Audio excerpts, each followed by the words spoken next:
தளபதி விஜயண்ணா ஆரம்பிச்ச கட்சியான தாவேகாவை ஆரம்பத்துல இருந்தே ஒரு குற்றச்சாட்டு சொல்லிட்டு தான் வராங்க. அனுபவம் இல்லாதவங்க இருக்கிற கட்சின்னு. ஆனா இப்போ என்ன ஆயிருச்சுன்னா, புரட்சி தலைவர் எம்ஜிஆர் காலத்துல இருந்தே அரசியல்ல இருந்த ஒரு பெரிய அனுபவமே விஜயண்ணா கூட சேர்ந்திருக்கு. எஸ், எம்ஜிஆர் காலத்துல அதிமுகல சேர்ந்துட்டு அம்பா பீரியட்லயும் கட்சிக்காக வேலை பார்த்த ஒரு சீனியர் பொலிட்டீஷியன் இப்போ தாவேகாவோட இணைஞ்சிருக்காரு. அதனால அனுபவம் இல்லைன்னு சொல்றவங்களுக்கு 55 வருஷ அரசியல் அனுபவமே தாவேகாவோட சேர்ந்திருக்குன்னு சொன்னா கூட அது மிகையாகாது. எப்படி திமுகவுக்கு துரைமுருகன் அவர்களோ அதே மாதிரி அதிமுகவுக்கு செங்கோட்டையன் அவர்கள். ஜூன் 9, 1948 ஈரோடு மாவட்டம் கோபிச்செட்டிப்பாளையம் பக்கத்துல இருக்கிற குள்ளம்பாளையம் கிராமத்துல ஒரு விவசாய குடும்பத்துல பிறந்தவர் தான் செங்கோட்டையன் அவர்கள். +2 வரைக்கும் படிச்சுட்டு காலேஜ் மேல இன்ட்ரெஸ்ட் இல்லாம விவசாயம் பார்த்துக்கிட்டே அரசியல்ல இன்ட்ரெஸ்ட் காட்ட ஆரம்பிச்சாரு. சின்ன வயசுல இருந்தே எம்ஜிஆரோட தீவிர ரசிகரா இருந்த இவர் பிறகு புரட்சி தலைவரோட நம்பிக்கைக்குரிய ஆளா மாறுறாரு. இவர் எம்ஜிஆர் ரசிகர் தான். ஆனா எம்ஜிஆருக்கு இவரை எப்படி தெரியுமா? சின்ன வயசுல இருந்தே அரசியல்ல ஆக்டிவா இருந்ததுனால முதல்ல திமுகல சேர்ந்து கிரவுண்ட் ஒர்க் பண்ணி மக்கள் கிட்ட நல்ல பேரு வாங்கி வச்சிருந்தாரு. அந்த நேரத்துல எம்ஜிஆர் புதிய கட்சி ஆரம்பிச்சு பிரச்சாரம் பண்ண போனப்போ இவரோட ஊருக்கும் வர்றாரு. அப்போ செங்கோட்டையன் அவர்கள் தன்னோட சொந்த செலவுல எம்ஜிஆருக்கு பெரிய வரவேற்பு கொடுக்கறாரு.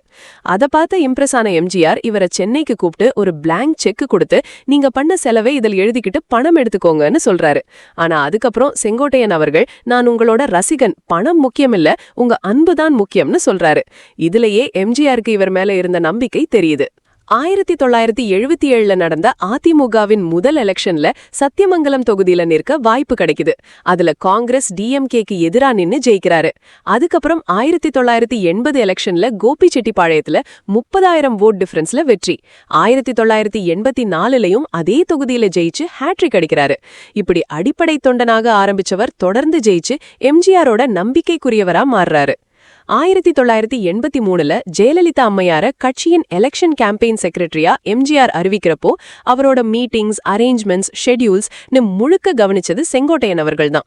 அப்பவே இவரோட மேனேஜ்மெண்ட் ஸ்கில்ஸ் கட்சிக்குள்ள பெரிய அளவுல பேசப்பட்டது. இப்படி எல்லாமே நல்லா போயிட்டு இருந்த நேரத்துல தான் எம்ஜிஆர் இறந்துட்டாருன்னு செய்தி வருது. அப்போ அதிமுக இரண்டா பிளந்தது எல்லாருக்கும் தெரியும். ஜானகி அம்மா சைடு, ஜெயலலிதா அம்மா சைடுன்னு பிரிஞ்ச நேரத்துல ஆரம்பத்துல இருந்தே ஜெயலலிதா அம்மாவோட பக்கம் நின்னவர் செங்கோட்டையன் அவர்கள். 1989 அசெம்பிளில நடந்த அந்த கைகலப்பு சம்பவம், ஜெயலலிதா அம்மாவுக்கு நடந்த அவமானம், அதுக்கப்புறம் அவரோட சபதம் எல்லாமே தமிழக அரசியல்ல பெரிய டர்னிங் பாயிண்ட். அந்த நேரத்துல ஜெயலலிதா அம்மாவுக்கு நடந்ததை பொறுக்க முடியாம செங்கோட்டையன் அவர்கள் 225 தொகுதிகள்ல கேம்பெயின் பண்ற அளவுக்கு கட்சிக்காக உழைச்சாரு. அந்த எலெக்ஷன்ல டிஎம்கேல இருந்து ஜெயிச்சது 2 பேர் தான். எக்மோர்ல பருதி இளம்பழுதி அவர்கள், ஹார்பர்ல கலைஞர் கருணாநிதி அவர்கள். 1991 முதல் 2016 வரைக்கும் அதிமுக ஆட்சி நடந்த நேரத்துல நிறைய விமர்சனங்கள், கரப்ஷன் அலிகேஷன்ஸ், மக்கள் அதிருப்தி எல்லாமே அதிகமாயிடுச்சு. அதே நேரத்துல சூப்பர் ஸ்டார் ரஜினி சார் கூட ஆளும் கட்சியோட ஆட்சி சரியில்லைன்னு ஓப்பனா பேச ஆரம்பிச்சாரு. அதனால மக்கள் டிஎம்கேக்கு ஓட்டு போட 2096 எலெக்ஷன்ல அதிமுக மிகப்பெரிய தோல்வி சந்திக்குது. அந்த தோல்வியில செங்கோட்டையன் அவர்களோட ஸ்ட்ராங் ஏரியாவா இருந்த கோபிச்செட்டிப்பாளையமும் கைய விட்டு போயிடுச்சு.